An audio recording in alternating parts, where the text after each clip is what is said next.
Sa nakaraang video ay natapos tayo kung saan ay nagpadala ng sound telepathy ang General Strategist na si Jaegal sa tumatayong Palace Master ng Northern Sea Ice Palace at sinabi nito na mayroon siyang nais na ipaalam dito. Sa nangyari ay nagtataka naman na napapatanong ito na kung ano naman ang bagay na nais nitong sabihin sa kanya, na agad naman na sinabi nito na ang Dragon Turtle na ito ay alam na niya kung saan mahina, at ito ay sa pamamagitan ng paggamit ng apoy.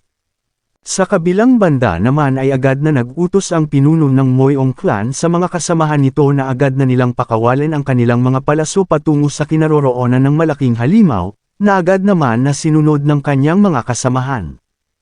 Kaya naman dahil dito ay nawalan ng focus ang Dragon Turtle at agad na umiwas sa mga atake ng palaso na may apoy sa kanya.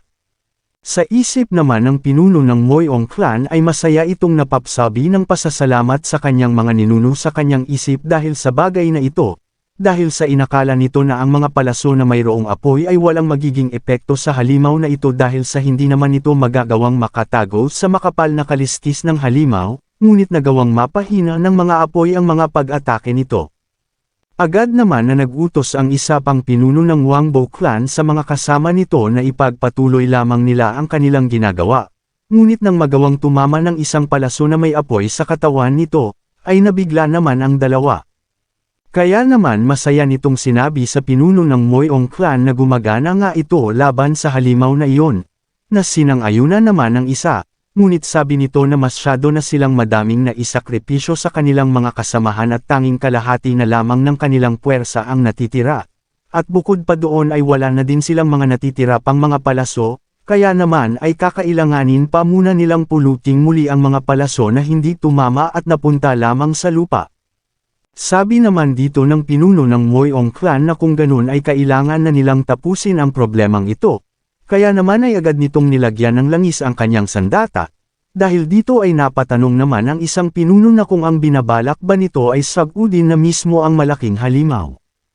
Hindi naman siya sinagot nito bagkus ay tinawag, at sinabihan na alam niyang masiyadong pagmamadali ang gagawin niyang ito, ngunit nais niyang tanungin ito na kung papayag ba itong samahan siya sa gagawing pagsugod sa malaking halimaw na nasa kanilang harapan, dahil sa pupugutan niya ito ng ulo bago pa man sila maubusan ng kanilang mga natitirang palaso. Sa sinabing ito ng pinuno ng Moyong clan ay natigilan naman siya, at napasabi na kahit na nagawa nilang mapahina ang mga pag-atake nito ng kidlat, ay ang magtangkang lumapit sa ulo nito ay pagpapakita lamang ng walang pagkaingat. Kaya naman dahil dito ay agad niyang nilapitan ito, at napasabi na kung ganon na alam na din ito ang kahihinatnan ng kanilang gagawin, ay masaya siyang gawin ito, kaya naman ay masaya nitong sinabi na magmadali na sila, matapos ay agad nitong inapuyan ang kanyang sandata hudyat ng kanilang gagawing paglusob dito. Sa nangyari ay bigla naman na nabahala ang ibang mga kasamahan nito dahil sa aksyon na gagawin ng kanilang mga pinuno sa pagkakataong ito. Agad naman na kumilos ang dalawa dahil sa kailangan na nilang tapusin ito bago pa mawala ang apoy sa kanilang mga sandata, na agad naman na sinang-ayunan ng isa pa. Dahil dito ay agad naman na naghanda ang Dragon Turtle ng malakas na pag-atake nito para sa dalawang papasugod sa kanya, kaya naman nang binitawan niya ito ay madali naman na nasesalag ng dalawang pinuno ang mga kidlat na kanyang pinapakawalan. Sa kabilang banda naman ay agad na nag-utos ang iba pang kasamahan ng dalawa upang ipagpatuloy ng mga ito ang pagpapaula ng mga palaso upang magawang matulungan ang kanilang mga pinuno na kumakaharap sa malaking halimaw. Kaya naman dahil dito ay madali na lang na nakakaabante ang dalawa patungo sa mismong kinaroroonan ng isang ulo ng halimaw, ngunit dahil sa madaming mga pag-atake na ang natatamo ng Dragon Turtle, ay agad naman itong kumilos at bumalik sa ilalim ng lupa. Sa nakitang ito naman ang dalawang pinuno ay napasabi na lang sila na mukhang sinusubukan itong tumakas sa kanila, nang bigla naman itong lumitaw sa kanilang malapit at nagbigay ng malakas na pag-atake sa kanilang kinaroroonan, upang magawang mapatalsik ang dalawa dahil sa lakas ng atakeng pinakawalan ng Dragon Turtle. Sa isip ng pinuno ng Moyong clan na mukhang ang bastardong ito ay umaatake mula sa ilalim ng lupa upang magawang makaiwas sa kanilang mga pag-atake ng mga palaso. Matapos ay agad naman na naghandang muli ang Dragon Turtle na umatake sa mga ito, kaya naman nang makita ito ng pinuno ng Moyong Clan ay napasabi na lamang ito sa kanyang isip na hindi na nila pa magagawang maiwasan ang gagawin nitong pag-atake sa kanilang dalawa. Nang bigla naman na may nagtungo sa kanilang harapan na isang miyembro ng Northern Sea Ice Palace at agad na nagsagawa ng teknik na Ice White Space upang magawang madepensahan ang dalawa, kaya naman dahil dito ay naligtas ang kanilang mga buhay dahil sa tulong ng martial artist na ito. Nang bigla naman na may isa pang nagsabi sa Moyong Clan leader na ipagpatuloy lamang nila ang kanilang ginagawa dahil sa sila na ang bahala sa pagdepensa sa mga atakeng ginagawa ng halimaw sa kanila, kaya naman dahil dito ay agad nitong sinindihang muli ang kanyang sandata, at agad na muling sinubukang sumugod dito. Kaya naman ang magawa ng dalawa na makakuha ng tamang distansya sa kinaroroonan nito, ay nagmamadali silang tinungo ito. Kaya naman ay muling naghanda ang malaking halimaw upang atakihin ang dalawa, ngunit kahit na ganito ay hindi pa din nagpatinag ang dalawang pinuno ng mga clan sa Merem Alliance at nagpatuloy pa sa kanilang ginagawa. Kaya naman dahil dito ay mas tinindihan pa ng halimaw ang kanyang ginagawang pagpapalabas ng mga pagkidlat sa kanyang bibig, naramdam naman ng mga ito. Kaya naman ang magawang matapos na makapag-ipon ang Dragon Turtle ng sapat na lakas para sa kanyang gagawing pag-atake, ay agad naman niyang pinakawalan ito sa dalawang papasugod, ngunit habang papasugod ang dalawa, ay napapasabi ang mga ito na kailangan pa nilang tiising saluhin ang mga ito. Kung umabot ka na sa parte ng video na ito ay maari lamang na i-click ang like at super thanks sa baba bilang pagsuporta. Maraming salamat. Sa nangyari ay nababahala naman ang kanilang mga kasamahan na nakakasaksi sa kanilang mga ginagawa, kaya naman ay napasabi ang ilan sa mga ito na hindi sila makapaniwala sa mga nangyayari dahil sa kaunting oras na lamang ay magagawa na ng mga ito ang makagawa ng direktang pag-atake sa isang ulo ng Dragon Turtle, kaya naman nang naging matagumpay ang dalawa na makalapit sa mismong bibig ng malaking halimaw, ay nag-umpisa ng matuwa ang lahat ng mga nakakakita sa kanila. Sa lugar naman ng mga ito ay mas pinalakas pa nila ang kanilang mga internal energy na inilalagay sa kanilang mga sandata, at sinabihan ng malaking halimaw na ngayon ay ito na ang kanyang magiging kamatayan. Kaya naman ay matagumpay na nagawa ng dalawa na mahati ang ulo nito, at nang matapos ng kanilang ginawa sa ulo ng halimaw, ay kitang-kita naman ng lahat ang unti-unti pagkawalan ng buhay ng isang ulo nito. Nang matapos na maging matagumpay ng dalawa, ay agad naman na naglapitan ang kanilang mga kasamahan, at ang iba ay nagsasaya dahil sa nagawa na nilang mapaslang ang isang ulo ng Dragon Turtle sa kanilang harapan, maging ang pinuno ng Huangbo Clan ay natatawa na lamang sa ginawa nilang iyon dahil sa isang kabaliwan ng kanilang ginawang pagsugal ng kanilang buhay mapaslang lamang ito. Sa isip ito ay napapasabi siya na ang akala niya ay mamamatay lamang sila noong oras na iyon, at hindi niya naisip na talagang gagana ang planong iyon ng pinuno ng Moyong Clan. Nang bigla naman siyang tinawag ng pinuno ng Moyong Clan ngunit napasabi na lamang ito na tama nga ito at nagawa na nilang mapaslang ang malaking halimaw na nasa kanilang harapan, ngunit bigla naman siyang natigilan dahil sa kakaibang pagtawag nito sa kanya, kaya naman nang lingunin niya ito ay nakita naman niyang nagmamadali siyang nilalapitan ng pinuno ng Moyong Clan kaya naman dahil dito ay labis siyang nagtataka sa ginagawa nito. Maya-maya pa ay napasigaw na ang pinuno ng Moyong Clan at sinasabihan ito na agad na umiwas at umalis sa kanyang kinaroroonan, ngunit huli na para sa kanya ang makagawa ng kahit na anong pag-aksyon dahil sa nagawa na siyang mapatamaan ng malakas na pagkidlat na nagmula sa kung saan. Pinaroroonan naman ng ating bida ay napapasabi naman si Wang Hul na kung nananaginip ba siya ngayon, dahil inakala niya na nakita na niya ang hindi kapani-paniwalang tanawin sa buong buhay niya ngunit ano itong nakikita niya ngayon, sinang-ayunan naman ito ni Baekgi at napasabi na palagi silang sinusurpresa ng kanilang Demon Lord. Maging si Moon Gyu ay natutuwa din sa mga nakikita ng kanyang mga mata, dahil sa nagagawa lamang na i-absorb ni Qian Yuwon ang kapangyarihang pinapalabas ng Dragon Turtle sa kanilang kinaroroonan. Kaya naman nang matapos na mahigop ito ng ating bida, ay sinabi naman ng nanomachine dito na ang energy charge niya ay umabot na ng 500% na labis naman na ikinatuwa ng ating bida. Kaya naman nang muling maghahanda ang Dragon Turtle sa pag-atake sa ating bida, ay gamit lamang ang isang pagkumpas nito ay mabilis naman na naipasara ni Qian Yuwon ang bibig nito.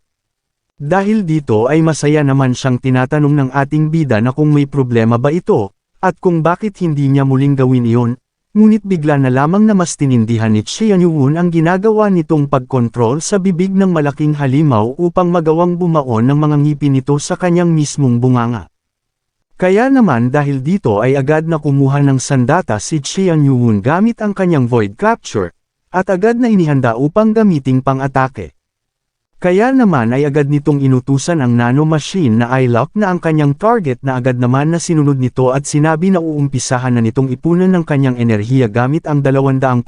na enerhiya na kanyang nakolekta sa pamamagitan sa paghigop dito, at hindi din nagtagal ay agad na nagbigay si Xianyuun ng paghudyat upang pakawalan na ito.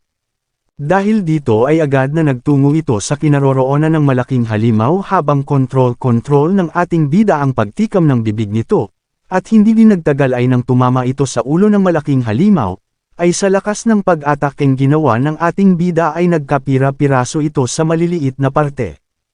Kaya naman dahil dito ay nagsigawan ang lahat ng mga miyembro ng demonic cult sa labis na kasiyahan dahil sa nagawang matalo ng kanilang demon lord ang ulo ng dragon turtle na nasa kanilang harapan, at sabay-sabay na nagsasabi na ito ay pagbibigay ng pagpupugay para sa kanilang heavenly demon divine cult.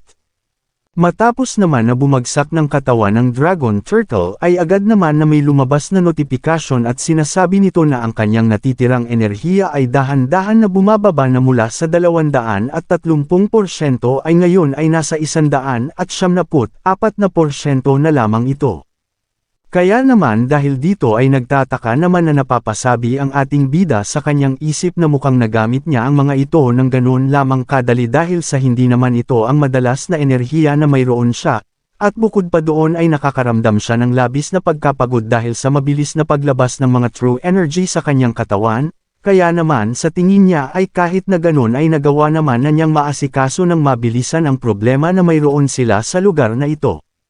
Nang bigla naman itong natigilan dahil sa nagmamadali siyang pinupuntahan ni Moongyu, kaya naman ay masaya naman itong sinabihan ang babae na wala na ito pang dapat na ikabahala dahil sa nagawa na niyang mapaslang ang malaking halimaw na nasa kanilang kinaroroonan at wala lamang ang natamo niya sa halimaw na ito. Nang bigla naman na naglabasan ang malalakas na itim na apoy sa palibot ng kanyang katawan, upang magtaka si Moongyu at maging siya. Kaya naman dahil dito ay napatanong siya sa kanyang sarili na kung bakit naman biglaan na lamang na lumabas ito sa kanyang katawan.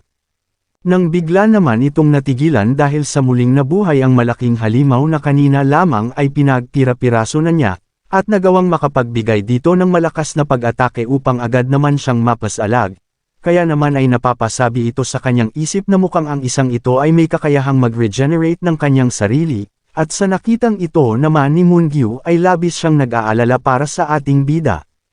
Sa kinaroroonan naman nila Baekgi at Wang Hul ay napapasabi ang mga ito na parang isang bangungot ang nagaganap dahil sa hindi sila makapaniwala sa kanilang nasasaksihan, dahil sa kumikilos pang muli ito, at habang nakatayo, ay muling bumabalik ang lahat ng mga parte ng katawan nito na nawasak na parang ang halimaw na ito ay isang immortal. Kung umabot ka na sa parte ng video na ito ay maari lamang na i-click ang like at super thanks sa baba bilang pagsuporta. Maraming salamat. Matapos ng ataking ginawa kay Xianyuun ay bigla naman na lumabas ang system at sinasabi nito na ginamit ng ating bida ang pinakamabisang pangdepensa ng kanyang katawan, kaya naman dahil dito ay agad na nagpasalamat ang ating bida sa nanomachine dahil sa paggawa ng bagay na iyon. Ngunit sabi nito na hindi pa din siya makapaniwala na ang ulo ng isang ito na nagawa niyang mapasabog ay nagawang may regenerate ang kanyang katawan ng ganoon lamang kadali. Nang bigla naman itong natigilan dahil sa naririnig nito ang kaganapan sa iba pang bahagi ng lugar, kaya naman ay napasabi siya na kung ganoon ay nagawa din palang mapaslang ng mga taga-Merm Alliance ang isang ulo ng Dragon Turtle, ngunit sa kasamaang palad ay nagawa din itong mag-regenerate. Kaya naman ay napapasabi siya na sa tingin niya na maging sa isang ulo pa na kinakaharap ng puwersa ng mga taga-Northern Sea Ice Palace ay magiging ganito din ang kahihinatnan. Dahil dito ay napaisip siya na kung ganun ay may kakayahan ang isang ito na may regenerate ang bawat parte ng kanyang katawan, kaya naman kung ang lahat ng mga ulo ay ganito ay mukhang mahihirapan sila dito. Nang bigla naman itong napahinto dahil sa hindi pa nito nakikita ang isa pang ulo ng Dragon Turtle, kaya naman ay agad nitong pinakiramdaman ang lupa. Ngunit habang ginagawa naman niya ang paghahanap sa nakatagong pang-apat na ulo ng halimaw, ay naghahanda naman ang isa sa kanyang tabi upang atakihin siya, kaya naman dahil dito ay malakas na sinabihan siya ni Moongyu na umalis na ito sa kanyang kinaroroonan dahil sa nagbabadyang pag-ataking muli ng malaking halimaw sa kanyang harapan. Hindi naman ito pinansin ng ating bida at nagpatuloy pa sa kanyang ginagawa. Ngunit bigla naman siyang nagpalipat-lipat ng kanyang pwesto na labis na ipinagtataka ng ibang mga kasamahan nito, at maging ang halimaw na muling binubuo ang kanyang sarili ay nagtataka na din sa ginagawang pagpapalipat-lipat nito ng pwesto. Sa isip naman ng ating bida habang nagpapalipat-lipat ng kinaroroonan, ay nakakaramdam siya ng vibration mula sa kailaliman ng lugar na ito, at ito ay labis na kakaiba, dahil ito ay parang vibration na mula sa pagtibok ng puso, isang masiglang pagtibok na para bang nasasabik ito sa kung anuman. Matapos ay ginamit naman nito ang kanyang internal energy upang maiangat ang kanyang sarili, at napasabi na mula sa lugar na iyon, ay ang vibration ay mas malakas, at kung tama ang kanyang hinala sa lahat ng kanyang ginawang pagdama sa presensya nito mula sa ilalim ng lupa, ay ang tunay na ulo ng dragon turtle ay maaaring nasa mismong ilalim ng kinatatayuan ng palasyo ng Northern Sea Ice Palace.